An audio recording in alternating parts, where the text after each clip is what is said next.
Introduction. Social media plays a major role in student life, offering platforms like Instagram, Twitter, Facebook, and TikTok for connection, entertainment, and information. While it helps students express themselves, stay informed, and feel a sense of belonging, excessive use can negatively impact their mental health. Constant comparison to idealized online life often to lead to anxiety, depression, and low self-esteem. While cyberbullying and harassment add to emotional distress, social media addiction can also disrupt daily routine, leading to poor time management, decreased academic performance, and sleep problems. To better understand its impact, we plan to survey youth students at UiTM Machang to explore the positive and negative effect of social media on their well-being. This research aims to raise awareness and suggest strategies for maintaining a healthier balance between online and offline life. The problem statement for our report is, nowadays social media has changed the way people connect, share and communicate with others. It also makes the world feel more connected than ever. However, it has also caused some serious problems for mental health. Marty referred to young mental health as the defining public health issue of our time and pushes policymakers to support strict safety regulation to protect young people from excessive use and exposure to dangerous content. Next, according to a 2019 study, teenagers who use social media for more than 3 hours a day have faced double the risk of experiencing poor mental health outcomes, including symptoms of depression and anxiety. It is evident that social media use is linked to poor mental health in adolescents. Other than that, Common Sense Media founder James Taylor said the episode was absolutely spot on and should be a clarion call to every parents in this country. Common Sense Media also support law and policy that make media more kid-friendly. Next, according to the Pew Research Center, teenage depression, sadness, and hopelessness have increased dramatically over the past 10 years, particularly among girls, which is why the surgeon general issued this warning about social media. Therefore, students at UiTM Machang also may experience stress, anxiety, and low self-esteem because of too much time spent on social media. This issue can affect their study, relationship, and overall well-being. Although social media is useful for communication and sharing information, its negative effect on student mental health need to be studied more carefully to understand how it impacts their life and how to address this challenge. The objective of our report is firstly to determine the difference in time spent on social media between male and female students. Second, to investigate the association between gender and the perceived impact of social media on students. And lastly, to determine whether there is a significant difference in the level of confidence after using social media among students of different academic levels. The hypothesis statement for the first one is about the time spent on social media.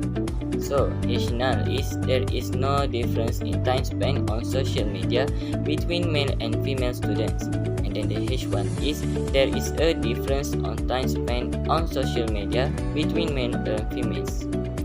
So the second one is gender and perceived impact on social media. So for the H0 is there is no relationship between gender and perceived impact of social media on students. And then the H1 is there is a relationship between gender and the perceived impact of social media on students. And then the third one is level of confidence after using social media. So for the H0 is there is no difference in the level of confidence after using social media among students of different academic levels. And then the H1 is there is a difference in the level of confidence after using social media among students of different academic levels. Analysis of descriptive statistics. In our questionnaire, we have 4 variables that can be considered as descriptive. Okay, for the first one is age. Based on the above data, the age distribution shows that 12.5% are 18 years old, 7.1% are 19, 66.1% are 20 years old, the 3.6% are 21, 1.8 are 22, 1.8% are 25, 1.8% are 26, 3.6% are 30, and the last one is 1.8% are 41. Okay, second one is the time spent on social media. The time spent on social media shows that 1.8% spends 1 hour, 1.8% spends 2 hours, 8.9% spends 3 hours, 10.7% spends 4 hours, 8.9% spends 5 hours, 10.7% spends 6 hours, 17.9% spends 7 hours, 7.1% spends 8 hours, 3.6% spends 9 hours, 7.1% spends 10 hours, 12.5% spends 12 hours, 5.4% spends 15 hours, 1.8% spends 16 hours, and another 1.8% spends 19 hours. Okay, for another two is the gender.